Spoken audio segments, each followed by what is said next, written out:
लाडक्या बहिणीची पिळवणूक सुरूच असल्याचं पाहायला मिळते। लाडकी बहीण योजनेच्या कागदपत्रासाठी ग्रामसेवकाकडून पैशांची मागणी होते। डोंगरकडा गावामध्ये ग्रामसेवकाकडून पैशांची मागणी करण्यात आल्याचा व्हिडिओ सध्या व्हायरल होतोय। डोंगरकडा ग्रामपंचायत मध्ये ग्रामसेवकाकडून पैसे सक्तीचे केले जातात। पैसे दिले नाहीत तर रहिवासी प्रमाणपत्र मिळणार नाही असा फतवा या ग्रामसेवकांनी काढल्याची माहिती मिळते। या संदर्भातला व्हिडिओ चित्रित झाला आहे।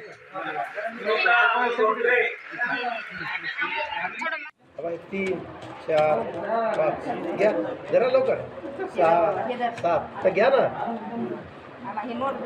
घ्या घ्या आम्हाला द्या वापस ते 9 आणि 10 सरत नाही